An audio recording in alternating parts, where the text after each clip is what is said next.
Gonna exercise in what he's. So how is everyone today?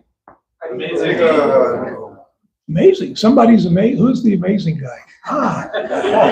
Hey, you look amazing. I think you really are amazing. Yeah. Well, I'm not amazing, but I guess I'm here. So, yeah, this tour that I've been talking about, keep pushing it back because I just get real tired. I think, before I go on this, I need to get, a little bit better health or whatever. It's going to, a little bit more energy. So I don't know if that's going to happen. One of these days, I'm going to make that tour. So, a little bit of brain fog lately when you get really to, get to this point sometimes, many times where I can't sleep. So, but I had some help from one of my disciples, Dasa. I asked him, what do you think I should talk about? And he gave me some, I think this, so I'm like, oh, hey, that sounds good. I'll run with it. It's nice to have somebody to do a little bit of thinking for you, So he's a pretty bright guy. So the title of tonight's class is Looking at the World Through the Overton Window. Anybody here know what I'm talking? What is this Overton window? Does anybody know? No? I don't either. I just made it up. There's no such thing. I gotcha. No. There really is an Overton window. I've been thinking about this for a long time, but I've never really, you get these ideas sometimes when you have time to think, or when you're driving and you have time to think. And I think, I need to do some research on this. And then right after I read the text from Tamal Hari, I started to think, yeah, I need to. And then I looked on the internet. It was just on the news. And there it is, and I thought, boy, he's really helping me out here. Krishna will do that. He'll help you out. Trust me. Trust him. Krishna will always help you out. So, what is the Overton window, you may ask? You did ask, didn't you? So, let me read this briefly. It's kind of interesting. I think it's kind of sad, but it's real. So, the Overton window, named after the American policy analyst Joseph Overton, makes sense, is a concept that explains why ideas and or policies are considered acceptable in public discussion at a given time, especially in politics, but not just politics, fashion. See, I made another list of them. I'll go on. There's others, like in fashion. So what is this Overton window? Think of it like a window of ideas. Inside that window of accepted ideas, things seem normal, reasonable, and safe to support publicly. Outside of that window, ideas seem extreme, radical, or unacceptable. So I think a really good example would be like Nazi Germany. At one point in Nazi Germany, before it was Nazi Germany, nobody ever, why it was criminal to abuse or kill a Jewish person. It was against the law. The community would not accept that. You would be considered a barbarian, a criminal.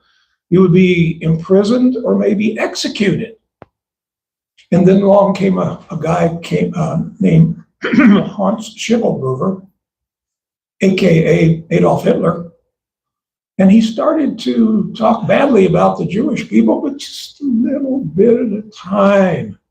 He just floated it out there, and he got enough people working with him to spread this talk that it became commonplace to hear bad things about them. And then he said his first act, before he killed millions of them, his very first thing was, these guys are bad for us. We need to get rid of them. The first thing he asked the government to approve was, let's not allow them to share public swimming pools. The rest of us are gonna swim, but no Jews. And everyone thought, well, that sounds reasonable. From what we've been hearing lately about these people, I mean, before you started this rhetoric, we didn't think anything, but now so many people are talking badly about it. Maybe you're right. Okay, so we got that. And so then a little bit more and a little bit more, and it got to the point to where it was things that were completely unacceptable within a matter of a decade became acceptable and even commonplace. As a matter of fact, sometimes in the evening, they would dig a trench in some place, in some city. They would have Jewish families standing on the other side of the trench and a firing squad on the other side of the trench.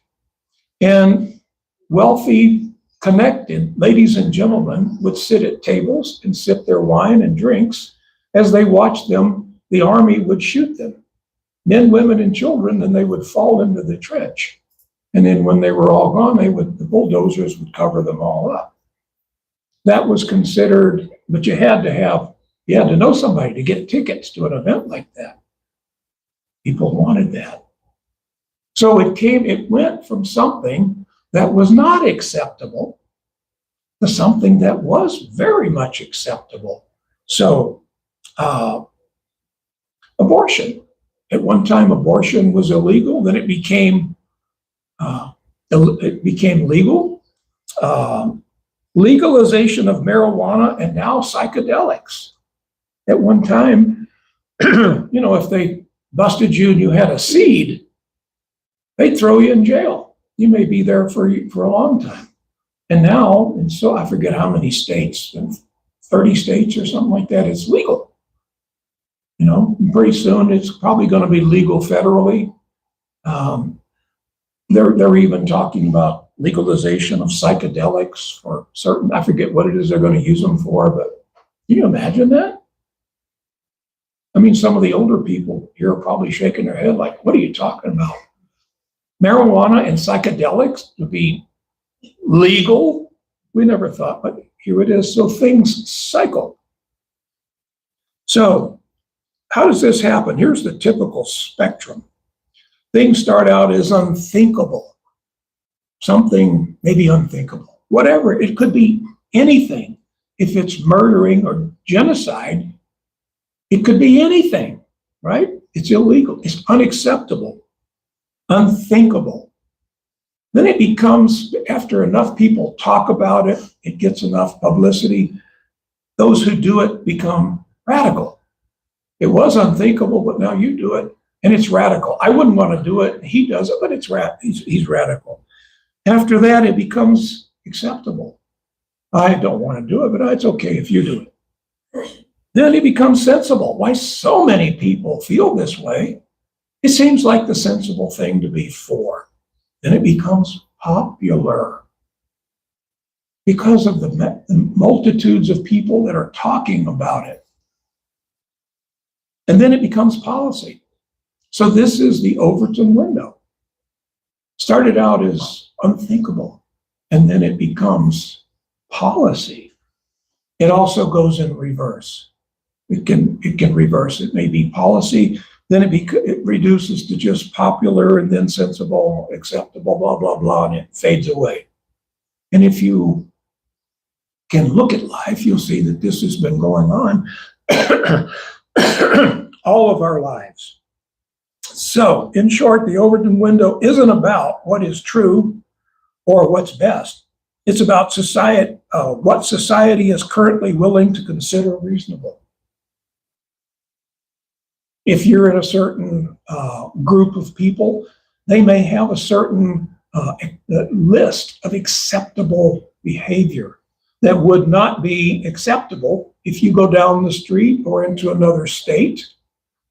I mean, in America, we can see some states are, red and blue, You got your red states, you got your blue states. You can just go across the state line, and what's acceptable becomes different, and what's rejected is different.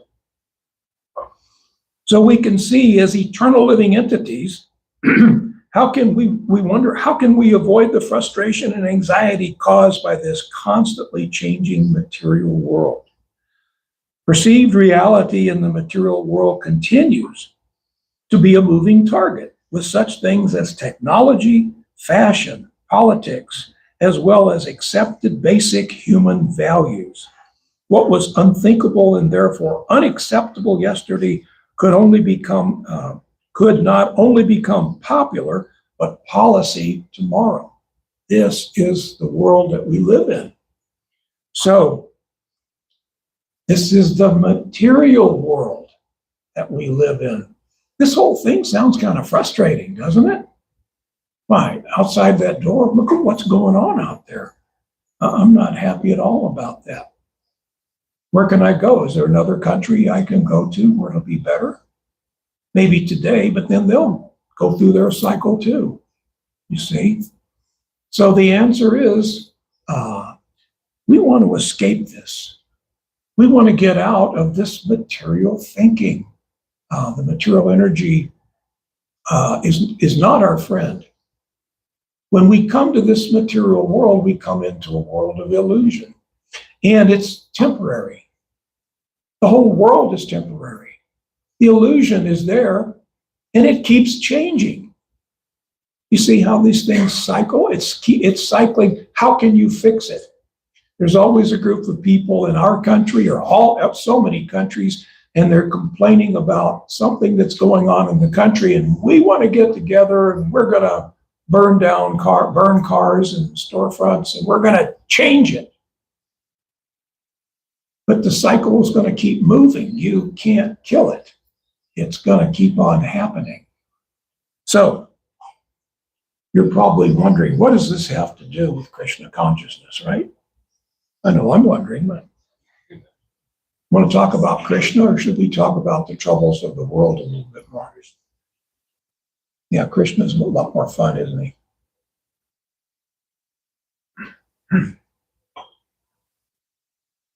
So, for this, I'm going to read a couple of verses out of Bhagavad Gita in the 2nd chapter.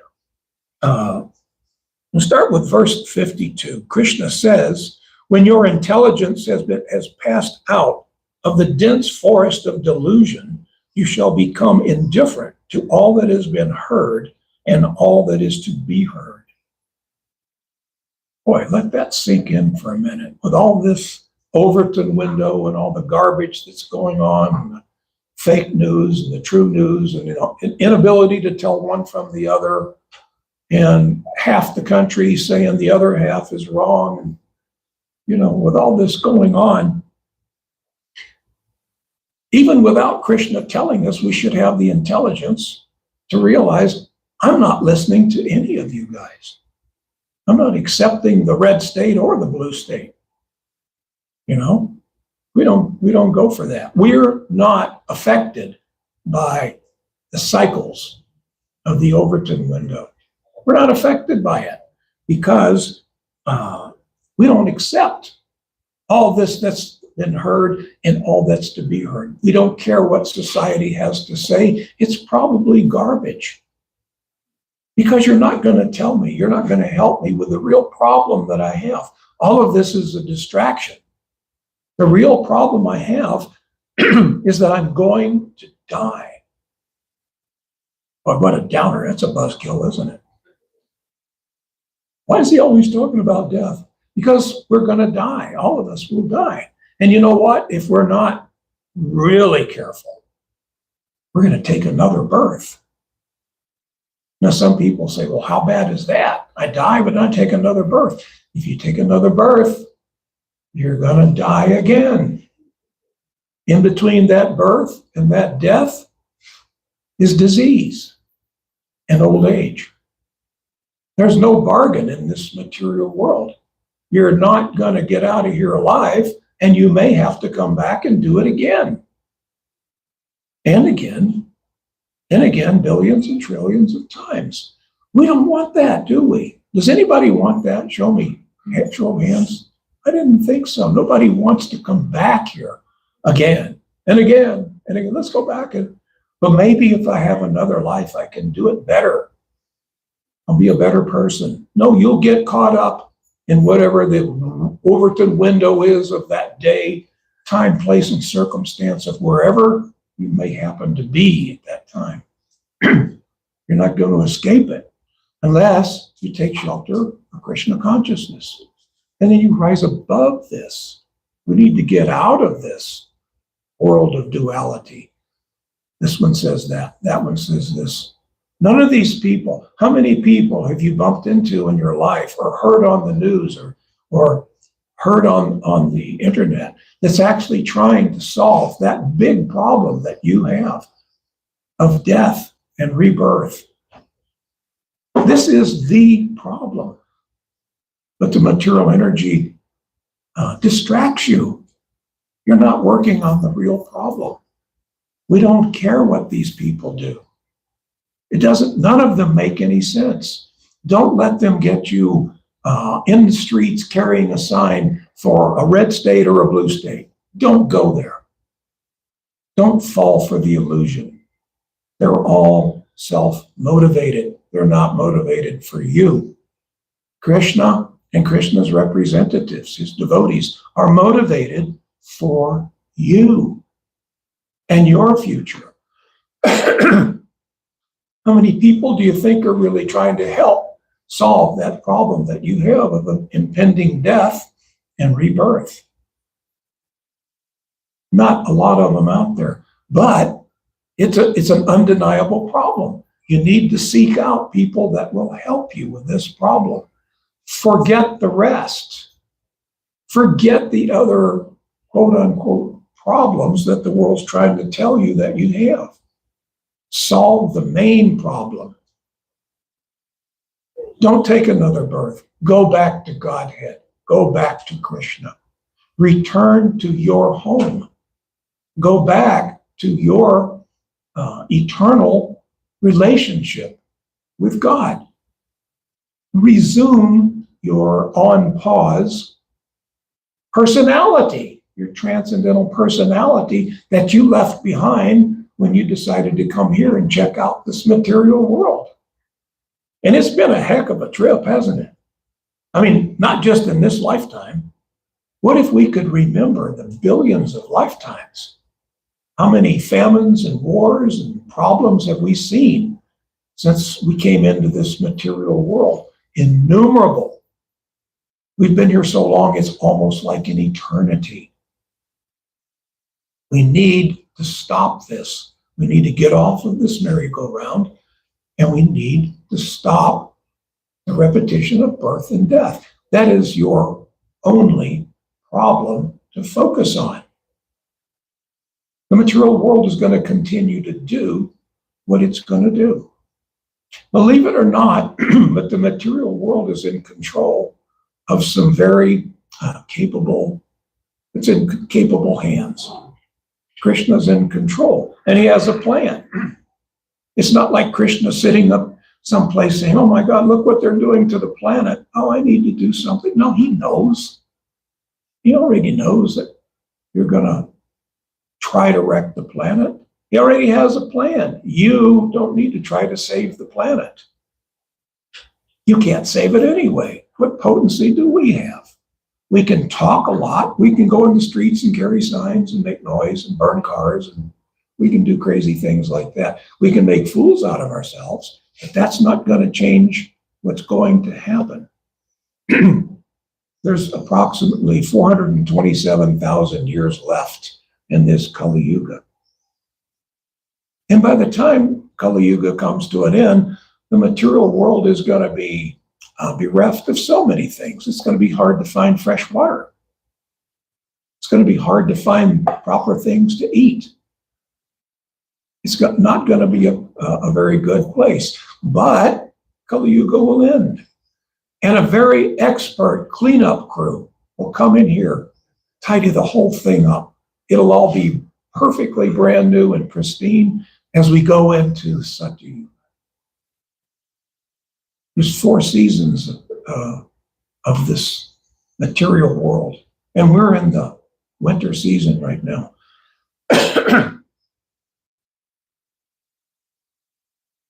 So we don't need to get caught up. This material world tries to get you to get caught up. It's like, hey, focus on me. I'm a world and I'm going to hell. We've got all these problems. So focus on me to distract you. That's the nature of the material world. It's supposed to happen that way because you wanted it. You wanted to get distracted from Krishna. That's why we came here. You didn't come here to find Krishna. We left Krishna in our home to come here to get away. That's okay. It doesn't mean you're evil or bad or anything. Maybe a little envious, But if we can associate with Krishna's devotees, if we can hear, as we're doing right now, hear Bhagavad Gita, if we can chant Hare Krishna, then we'll start to come out of this. And all of this nonsense starts to look like nonsense. There's not enough to get us excited about going on a mission. Our mission should be to save those people who are distracted by the material energy. That should be your mission. So, let me read 2 more verses. Krishna says, when your mind is no longer disturbed by the flowery language of the Vedas, and when it remains fixed in trance, the trance of self-realization, then you will have attained the divine consciousness. When you're no longer disturbed by the flowery language of the Vedas. What does that mean? Many people study the Vedas to figure out, how can I get a prettier wife or a younger pretty wife, or more money, better car, go to the heavenly planets. The heavenly planets is not your home, Krishna Loka. The heavenly planets is just a really great place to go for a couple of 100,000 years and enjoy, like an all-inclusive resort, 5-star all-in. You go there. But when your pious activities run out, which they do, none of us have unlimited pious activities. When they run out, you have to come back here. That means another birth and another death and old age, disease, you never get off the merry-go-round until you go home, until you become Krishna conscious. And this verse, Krishna says in the 55th verse of the 2nd chapter, O Partha, when a man gives up all varieties of desire for sense gratification, which arise from mental concoction, and when his mind, thus purified, finds satisfaction in the self alone, then he is said to be in pure transcendental consciousness. Focus on yourself. Save yourself. It's like on the airlines, you've traveled a billion miles on an airplane. All of us have, I'm sure, but when they're giving you the safety thing, that spiel that they give you when you're going to get on, the plane's about to take off, or maybe it already has, and they're showing you how to put on your seatbelt, and how to unlatch it. And they tell you, there's in case of loss of cabin pressure, the mask will come, the oxygen mask comes down. First, if you have a baby or someone you're caring for, first put it on yourself before you try to help someone else. Save yourself first so that you can save someone else. This goes for spiritual life too. Come out of this material coma. Stop this craziness. Don't let the craziness of the world affect you. Save yourself, and then if you have the kindness in your heart, which we all do, Save the guy next to you. And the one on the other side. Save as many people as you can. Let's all go home. Let's all escape this place. We're not going to make this material world a great place. Let it go. You can't do it. A great place means a place where there is no birth, no death, no old age, no disease, and plenty of Krishna. So I'm going to pause here. I've got time for maybe one or two. Here, Dave. Thank you very much. So I was thinking about this. What's it called? Something window? Overton window. I was thinking that also applies for our personal lives. We'll find that there's something, like especially in regards to, you grow up and you're told, don't do this. We got our 10 commandments or whatever. And something's unacceptable. And then when it comes to devotional service, okay, I'm going to get up early. Whatever it is, then it becomes, okay, it's all right, not to once. Then all of a sudden, it gradually becomes the norm. That bad behavior, we begin to become okay with bad behavior in ourselves. We're no longer, that was wrong, I shouldn't have done that. That just becomes our norm at a certain point. So, because everybody else does it. Yeah. So I was just thinking, that was just my kind of reflection that also applies on an individual level. It's like goodness, darkness becomes. We kind of went from what I refer to as the Elvis Presley period into the hippie period. I can remember one time in school, all the guys were combing their hair back like Elvis. Do you remember that? Turn their collar up. They'd be walking around because Elvis does that, And then all of a sudden, a couple of guys come to school and they've got long hair.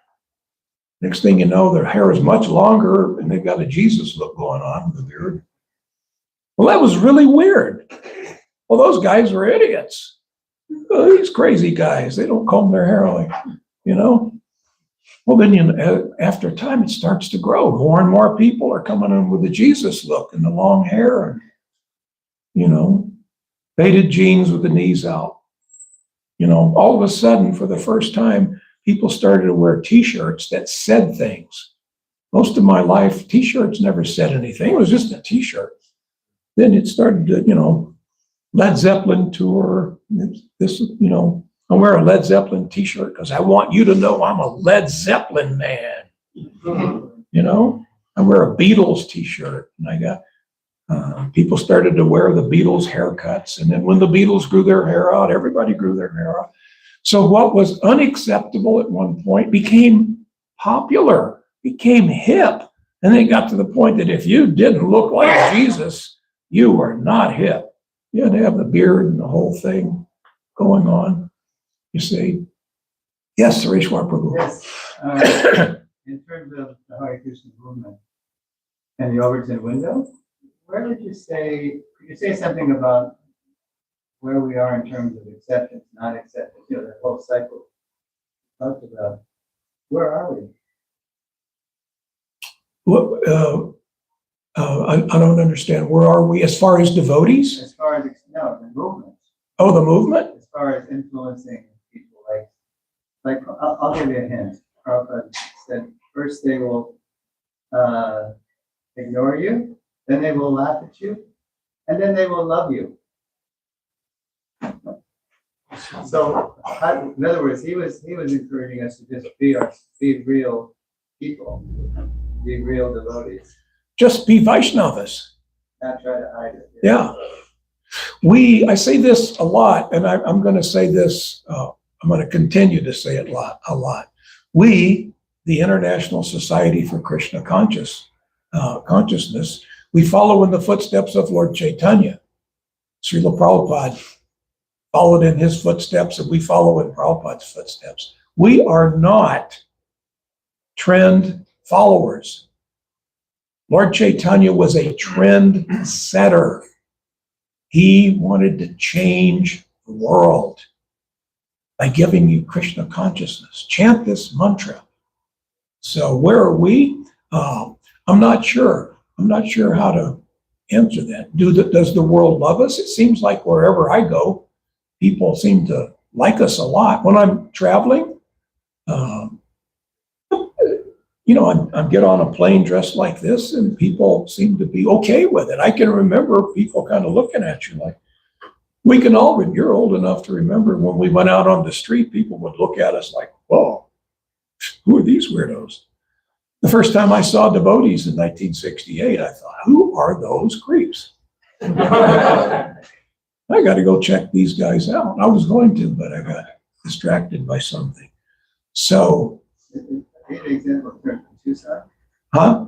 In Tucson, I was here in 1972 as a young Brahmachari distributor. Actually got it right. And it was so bad. It was, I guess, more of a cowboy town there. Our leader, who was Dasa, he was beaten with his sannyas staff.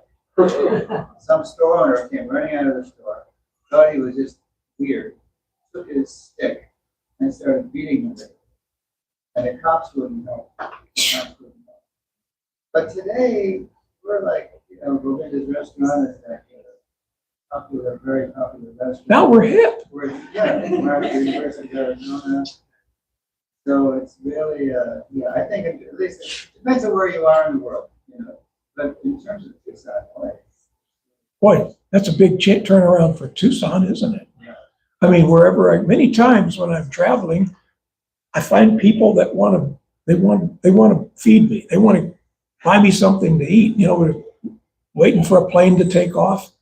And I'm thinking, no, I don't want to, not right now, because, especially when you're a little older, you got to be careful what you have in your stomach when you're on the plane. So I say, no, thank you, I'm well fed. And, well, can I get you some water? And these are strangers. Would you like some water? Yeah, okay, I'll take some water. I might have water.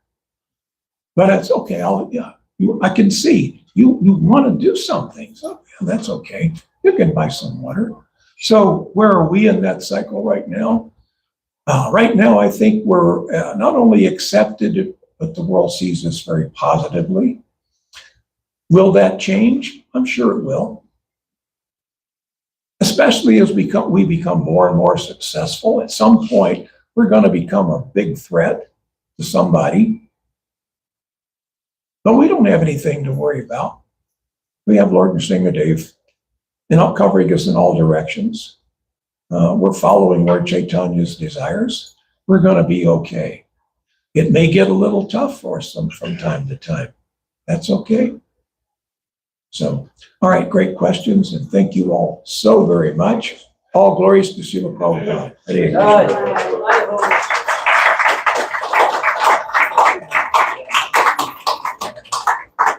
Thank you so much.